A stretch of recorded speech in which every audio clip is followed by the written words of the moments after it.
বন্ধুরা সবাই কেমন আছো? আশা করছি সবাই ভীষণ ভালো আছো। আমিও ভীষণ ভালো আছি। তোমাদের ছোট্ট কিশমিশোনা সেও ভীষণ ভালো আছে।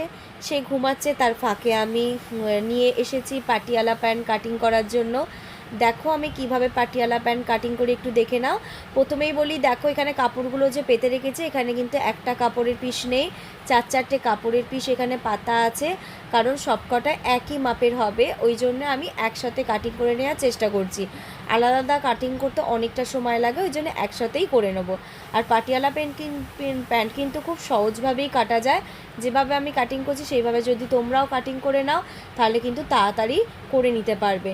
প্রথমে বলে দিই আমি ঝুল কত ছিল। প্যান্টের ঝুল থাকবে 39, কোমর 34 থাকবে, আর মুহুরি থাকবে 12। এবার আমি ঝুলটা কাটিং করে নেবো। প্রথমে ঝুলটা আমি 33 নেবো, আর বাদবাকি যে আর থাকবে সেটা আমি কোমর পট্টির জন্য রেখে দেবো। 33 নিয়ে আর একটাই কারণ, নিচে মোড়ার জন্য আমি 2 এক্সট্রা রেখেছি, ওই জন্য 33 নিয়ে মাপটা নিয়ে নিলাম। এবার 33-এর হাফ 17.5 নিয়ে একটা সাইডে যেদিকে খোলা দিকটা আছে সেই দিকে মাপ দিয়ে দেবো।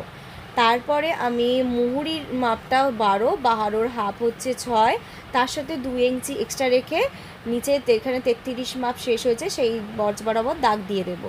তারপরে 17.5 থেকে 8 পর্যন্ত আমি মুহুরি পর্যন্ত দাগ টেনে নিলাম। দাগ টেনে নিয়ে তারপরে আমি কাটিংটা করে নিচ্ছি, দেখে নাও।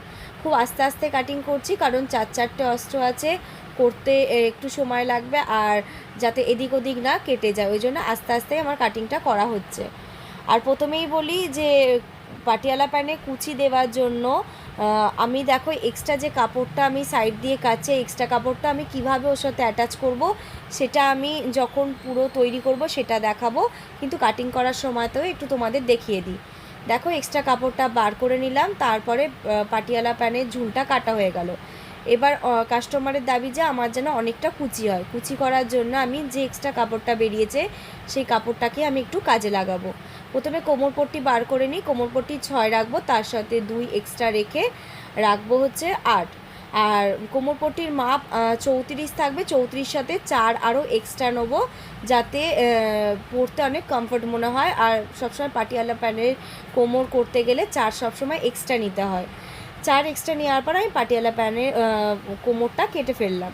তারপরে দেখো যে বাদবাকি কাপড়টা আছে সেই কাপড়টা আমি সমস্ত কাপড়গুলো এক সুন্দর করে একদিকে সাইড করে রেখে দিয়ে এবার আমি থাইয়ের মাপ 8 নিয়ে নিলাম। 8 নিয়ে নেওয়ার পর সেটাকে আমি কাটিং করে নিলাম।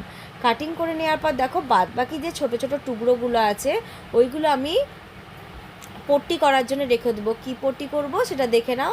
কলির ভাগে একটু পট্টি দিয়ে দিলে সেটা অনেক দিন পর্যন্ত ঠিকঠাক থাকে, নষ্ট হয়ে যায় না। দেখো সেই পট্টিটাকে আমি সাইড করে কেটে নিলাম। কোনো কিছু কাপড়ই এখান থেকে বাদ যাবে না, সমস্ত কিছু কাপড় আমি কাজে লাগাবো। আমার পাটিয়ালা প্যান্টটা কাটা কমপ্লিট হয়ে গেল। আর ভিডিওটা যদি তোমাদের ভালো লেগে থাকে অবশ্যই কিন্তু লাইক, শেয়ার আর কমেন্ট করে জানিও। আর অবশ্যই কিন্তু আমার ভিডিওটাকে সাবস্ক্রাইব করে দিও, আর প্রচুর ভালোবাসা দিও। ভিডিওটা কেমন লাগছে অবশ্যই কিন্তু